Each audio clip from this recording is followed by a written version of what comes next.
Dans cette ville de 5000 habitants au nord d'Helsinki, l'hiver est sombre et glacial, moins 10 degrés en moyenne. Et pourtant, à l'intérieur de cette école, les élèves ne portent que des chaussettes et des t-shirts. On n'a pas besoin de manches, ni de portée de chaussures. Il fait bon à l'intérieur, on n'a pas du tout froid. Il fait même plus chaud que l'hiver dernier. Le chauffage de l'école comme de la ville provient de ce silo, un énorme réservoir à chaleur appelé batterie au sable. À l'intérieur, 100 tonnes de gravats venus des chantiers alentours aux propriétés très particulières. Cela s'appelle de la stéatite. Ça conserve très bien la chaleur, avec une capacité thermique très élevée. C'est un déchet très bon marché, du sable qui n'a pas d'autre utilité. Cette batterie est alimentée par l'électricité venue d'éoliennes et de panneaux solaires. Cette énergie chauffe le sable à 500 degrés. Cette chaleur se transforme en eau chaude qui alimente les radiateurs de la ville. Dans le silo, la chaleur peut être conservée une semaine. Une solution pour les problèmes de stockage des énergies renouvelables. Ce système stocke d'énormes quantités d'énergie. La batterie est constamment vidée et rechargée pour fournir la chaleur de manière constante. Autre avantage, l'impact sur le climat. Jusque-là, le chauffage venait des vastes forêts finlandaises, du bois qu'il fallait donc brûler.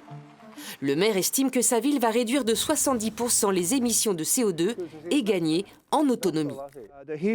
L'eau chaude venant de la batterie au sable arrive ici.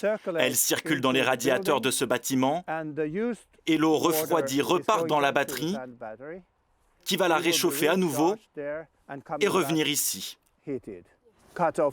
En cas de panne d'électricité, on a quand même du chauffage. On est complètement indépendant. Une énergie constante et surtout bon marché. Ce retraité finlandais vient de s'installer dans la ville. Le thermomètre du radiateur est réglé sur 22 degrés toute la journée. Dans son ancienne maison, le chauffage lui coûtait bien plus cher en hiver. Évidemment, je suis très satisfait. Je peux économiser presque 300 € par mois.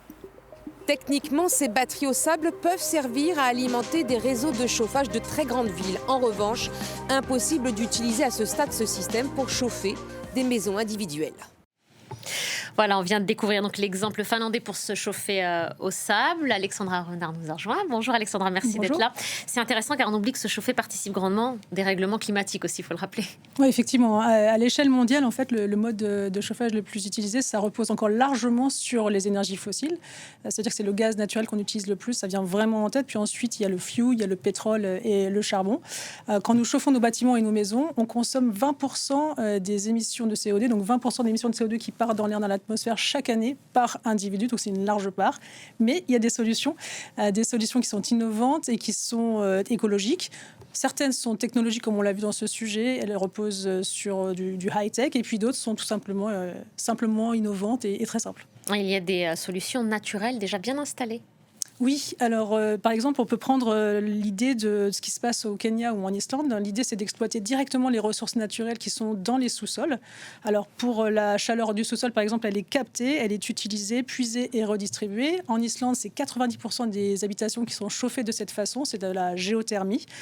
C'est une énergie qui est locale, qui est renouvelable et qui est stable toute l'année. Donc c'est très intéressant. Pour le Maroc ou pour l'Espagne, ce sont des panneaux solaires qui chauffent l'eau. C'est une eau chaude qui est utilisée pour être distribuée partout dans les écoles, dans les bâtiments publics, dans les hôpitaux. Une fois qu'ils sont posés, ces panneaux solaires, parce que finalement il faut les fabriquer, et bien là il y a 0 émission de CO2 et puis c'est une énergie qui est parfaitement silencieuse. Elle fonctionne très efficacement, notamment dans les pays du Sud qui sont largement ensoleillés. Et toutes ces solutions utilisent une énergie renouvelable déjà présente donc dans l'environnement. Est-ce qu'il existe d'autres solutions écologiques ?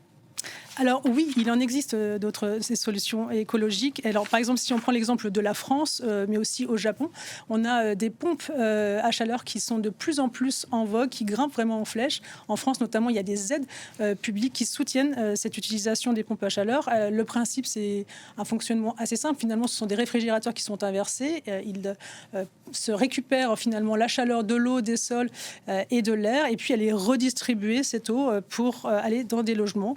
Ça consomme très très peu d'électricité, donc ça c'est intéressant, et ça produit plus d'énergie que ça on utilise. Pour vous donner une idée, 1 kWh qui est consommé, c'est 4 kWh de chaleur qui est produite. Donc c'est une solution qui devient de plus en plus populaire et qui va, je pense, petit à petit remplacer les chaudières classiques. Et en dehors des villes ? Alors, en dehors des villes, on a dans certaines régions rurales, comme par exemple en Inde, là, du coup, on s'appuie sur les déchets agricoles et les déchets alimentaires qui sont transformés en biogaz.